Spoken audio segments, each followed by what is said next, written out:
Olá, nosso querido aluno do nosso Pré-ENEM Legal. Eu sou o professor Douglas e hoje vamos dar continuidade às nossas aulas de Física. Acompanhe comigo. Hoje vamos falar sobre as leis de Newton. A respeito das leis de Newton, precisamos entender um conceito que falamos na nossa última aula, que é um conceito de força. Quando eu me refiro a uma força, essa força ela é caracterizada como uma grandeza vetorial, pois ela possui módulo, direção e sentido. Quando eu me refiro à palavra módulo, estou me referindo a um valor numérico. Porém, quando eu me refiro à direção, essa direção ela tanto pode se dar de forma horizontal, como também vertical. Já o sentido, ele é mais um sentido baseado nas rosas dos ventos, norte, sul, leste, oeste, ou esquerda, direita, frente, trás. Dando continuidade, a gente observa que por se tratar de uma grandeza vetorial, essa grandeza vetorial ela é representada com uma seta acima. No caso da força, vai ser um F com uma setinha acima. E a força ao qual nos referimos aqui, ela é medida em Newton. A gente observa que essas forças elas podem ser medidas baseadas no seu empuxo. Tá? Então, quando eu me refiro a forças com mesma direção e mesmo sentido, a gente pode fazer uma operação matemática, que seria a operação de soma. Como a gente pode observar, essas forças são representadas com a setinha em cima, por indicar uma grandeza vetorial. Tomando como exemplo a imagem nesse slide, a gente observa que temos uma força que está sendo aplicada por um homem de 80 newtons e uma força que está sendo aplicada por um outro homem de 100 newtons. Fazendo a soma dessas duas forças, teremos a força resultante, que vai ser um total de 180 newtons. Em alguns casos, essas forças elas podem estar em sentidos opostos, sentidos contrários, porém na mesma direção. Vale lembrar que, quando eu me refiro à direção, estou falando horizontal ou vertical. Observem que a direção que está sendo aplicada é a direção horizontal e os sentidos são opostos. Então, neste caso, quando temos sentidos opostos, utilizamos a operação de subtração. Observa-se que eu tenho uma força maior, que está sendo aplicada com 100 newtons, e uma força menor, de 80 newtons. Fazendo essa subtração, teremos a nossa força resultante sobre essa corda, que é um total de 20 newtons. Em alguns casos, essa direção ela não pode estar sendo submetida sobre a mesma direção. Então, temos casos que podemos medir forças quando temos direções contrárias. Quando isso acontecer, podemos tomar como exemplo esse desenho que está sendo mostrado agora, de duas pessoas puxando um barco em direções opostas. Quando isso acontece, vamos utilizar o que a gente conhece na matemática como Teorema de Pitágoras. Para quem já acompanhou as aulas de matemática, observa-se que lá na matemática temos um teorema muito famoso, conhecido como Teorema de Pitágoras. Eu, particularmente, prefiro chamar de Teorema de Pitt, para criar uma certa intimidade.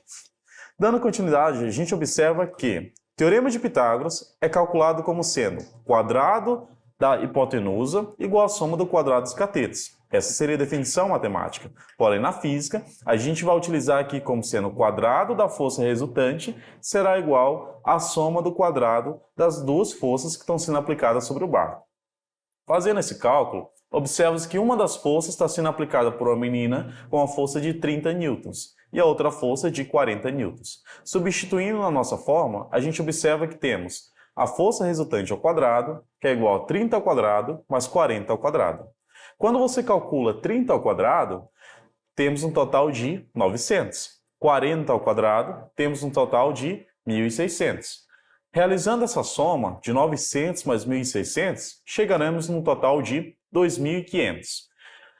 Analisando o que temos da força resultante ao quadrado igual a 2.500, perceba que esse ao quadrado que está na força resultante, ele pode passar para o outro lado da igualdade no seu inverso. E vale salientar que, na matemática, quando temos o inverso de uma potência, ela se resulta em uma radiciação. Ou seja, se eu tenho uma base, um valor numérico que está sendo elevado ao quadrado, quando passa para o outro lado da igualdade, isso vai resultar numa raiz quadrada. Nesse caso, a força resultante aplicada sobre esse barco é um total da raiz quadrada de 2.500.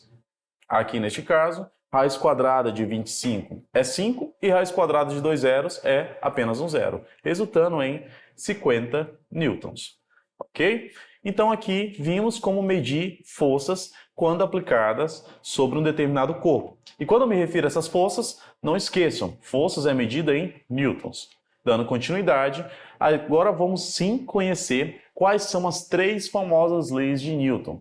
A primeira lei bastante conhecida, é a lei da inércia, onde nos diz que todo corpo tende a permanecer em repouso ou em movimento retilíneo e uniforme, desde que nenhuma força atue sobre ele.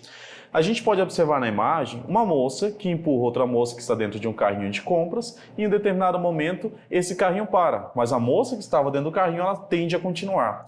Isso acontece muito no nosso dia a dia, por exemplo, quando estamos andando de ônibus. Quando você está se movimentando no ônibus, você observa que você está parado com relação ao ônibus que está em movimento. Porém, quando esse ônibus está em movimento e freia bruscamente, vai chegar no momento em que você vai ser arremessado para frente. Então você sente esse arremesso para frente devido justamente a essa lei da inércia, onde nos diz que um corpo em movimento, ele tende a permanecer em movimento, assim como um corpo parado tende a permanecer parado. E é isso que eu espero de vocês neste momento. Um corpo parado tem de permanecer parado aqui estudando junto com a gente no Pré-ENEM Legal. Dando continuidade, a gente observa aqui um exemplo que nos traz aqui uma história em quadrinho.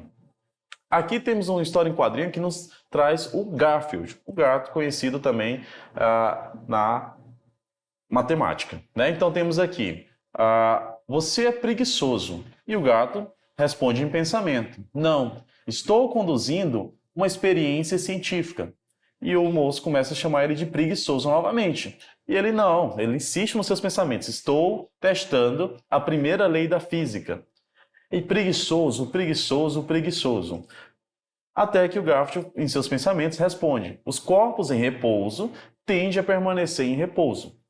Na letra A, nos pergunta: em que lei da física Garfield está pensando?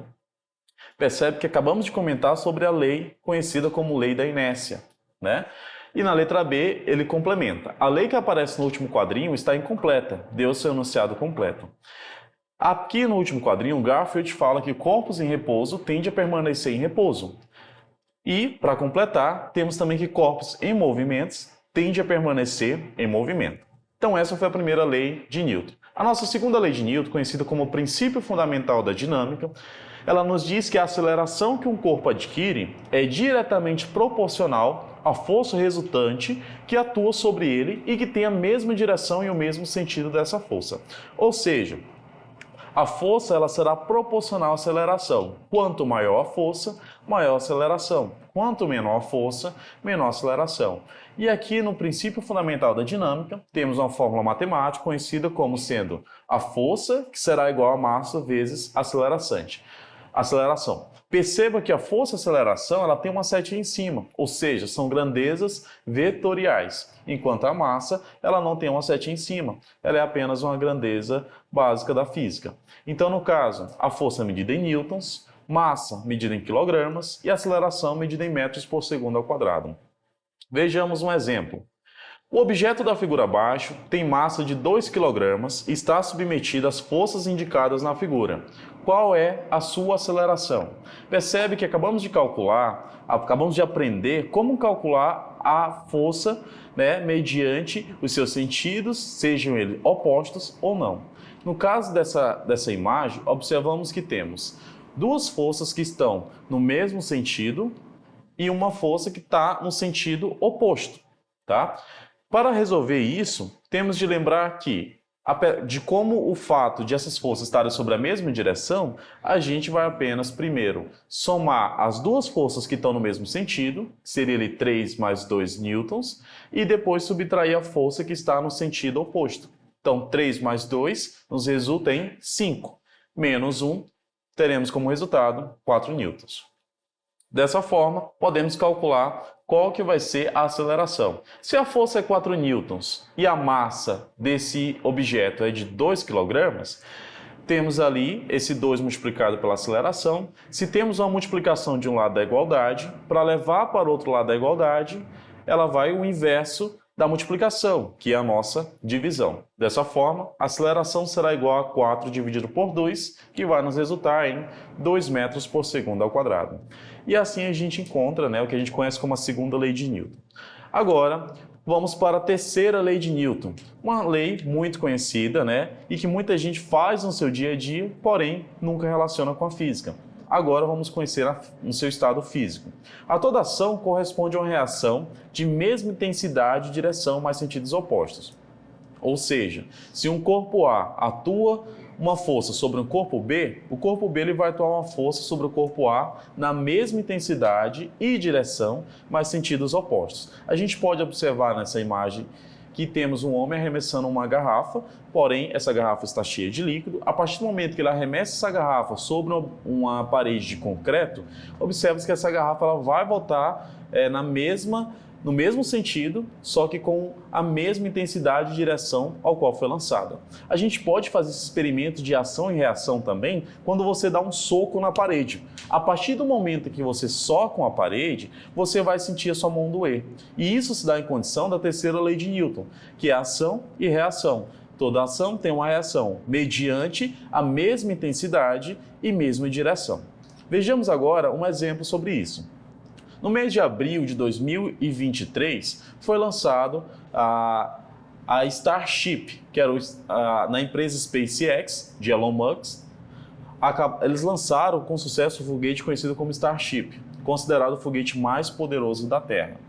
Nesse caso, esse foguete, a gente observa que para que ele seja lançado, ele tem propulsores que dão um impulso para baixo, enquanto o foguete ele é lançado para cima, ou seja, trazendo como exemplo o modelo de ação e reação. Mas como que isso é cobrado no Enem? Vamos acompanhar agora uma questão que nos traz lá no nosso livro de Ciências da Natureza, do primeiro ano, na página 82, questão 1. Observe o infográfico abaixo que demonstra o funcionamento da turbina de um avião.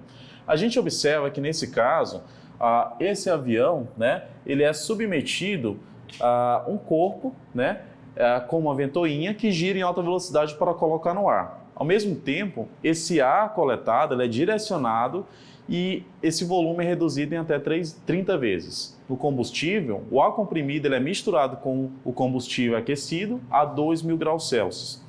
A partir disso, na turbina, até que ela seja descomprimida, é expelido em alta velocidade, gerando um impulso para locomover o avião. Então, assim como vimos na parte do foguete, isso também funciona para turbinas de avião. Para que o avião ele saia da parte terrestre, e chegue ao ar, ele precisa ter um impulso. E esse impulso se dá em condição justamente da terceira lei de Newton, que é a lei da ação e reação. Analisando a questão, ele nos diz que, de acordo com o infográfico, o princípio físico que possibilita a locomoção do avião é o princípio da inércia, será? Claro que não. Princípio da conservação do momento? Não, a gente não chegou a ver isso. Princípio da ação e reação? Exatamente. Acabamos de ver que para que um avião ele saia, ele precisa ter um impulso, e esse impulso é causado pela ação e reação. Temos os nossos outros distratores, que é o princípio da conservação de energia, não pode ser, porque não está conservando energia, e tem o princípio da impenetrabilidade dos corpos. Esse princípio não existe. Então, dando continuidade, vamos ver uma outra questão que trata a respeito das leis de Newton.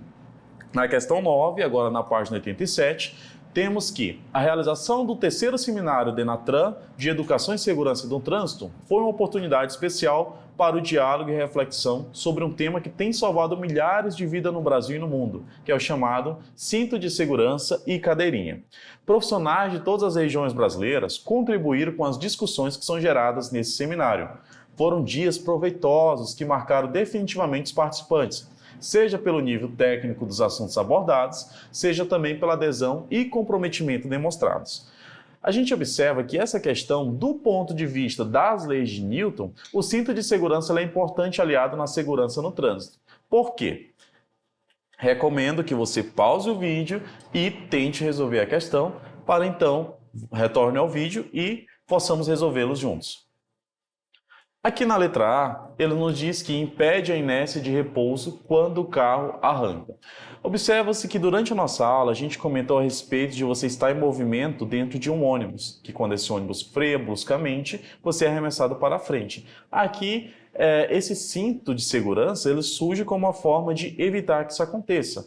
Será que a letra A impede a inércia de repouso quando o carro arranca? Ou a letra B, diminui a troca de forças entre o passageiro e o carro em caso de colisões? Na letra C, também temos que recebe parte da força que seria destinada ao passageiro em caso de colisão. Na D, nos diz que impede a inércia de movimento em caso de paradas bruscas. E na letra E, nos fala que prende o motorista ao carro em caso de capotamento. E aí, o que podemos marcar aqui?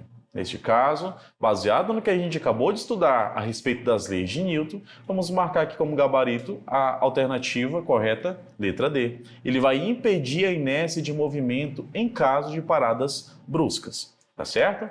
Então, aqui resolvemos a questão 9. Vamos agora para mais uma questão para finalizarmos a nossa aula. Agora, na página 84, na questão 5, vamos à leitura. Vamos supor que o super-homem pese 100 kg. Um atleta em perfeita condição física pode levantar um peso equivalente ao próprio corpo. Considerando o super-homem 1000 vezes mais forte do que um atleta comum, isso significa que ele conseguiria levantar 100.000 quilos, ou seja, o peso suportado por guindastes que são usados para suspender postes. Tamanha força inviabilizaria sua velocidade extraordinária. Além disso, a força necessária para levantar um objeto em um planeta é igual à massa do objeto multiplicado pela gravidade do planeta. Por isso, um homem que consegue levantar 100 kg na Terra poderia levantar 600 kg na Lua, que tem 1/6 da gravidade da Terra. Isso significa que para o super-homem ser 1000 vezes mais forte na Terra do que em seu planeta, Krypton, teria que ter uma massa 1000 vezes maior do que a da Terra. Se arredondarmos a gravidade da Terra em 10 metros por segundo ao quadrado, multiplicado por 1000, teríamos uma gravidade de 10.000 metros por segundo ao quadrado, em Krypton. Uma superfície com tal gravidade teria 3.000 vezes a massa do Sol. Portanto, segundo as leis da física, Krypton é impossível. Dessa forma, é muito comum cometer erros de grafia em ciências. Nem os textos de divulgação científica ficam isentos disso. No texto é possível localizar alguns erros gramaticais de acordo com as unidades de medidas que são trabalhadas na física. Uma coisa que a gente pode observar na leitura desse texto, uma delas seria que toda vez que eu represento o tempo, a unidade de medida do tempo é segundos. E esses segundos, na física ou na matemática, ele é representado apenas pela letra S, só que minúsculo. A gente observa que aqui, no enunciado desse texto, ele nos traz a letra S maiúscula e ainda traz a sigla SEG, o que contraria o que é trabalhado na física. Um outro erro muito comum que a gente pode observar é a respeito da indicação da massa como peso, né? E a massa como peso, vale lembrar que ela é dada como sendo quilogramas, né? E a gente observa que ele fala aqui da massa sendo em quilogramas logo no início, mas na parte do final ele já nos dá uma outra informação que contraria o que a gente acabou estudando. Então, analisando o que temos nas alternativas, né? Letra A, apenas um erro, a grafia da unidade segundo como segue? Não. Letra B, 2 erros, a grafia da unidade segundo como segue, a indicação da massa como peso. 3 erros, 4 erros, quantos erros foram no total? Analisando o que temos na questão, a gente pode observar que temos 3 erros. Um deles seria a grafia da unidade segundos como segue, com S maiúsculo, que seria apenas um S minúsculo correto, a indicação da massa como peso e a grafia da unidade de massa como quilos, que nos dá aqui como gabarito alternativa letra C. Por hoje, ficamos por aqui na nossa aula a respeito das leis de Newton. Espero que tenham entendido, espero que tenham gostado da nossa aula. Pratiquem mais questões do nosso livro do Aprova Enem e até a nossa próxima aula. Ficamos por aqui. Obrigado.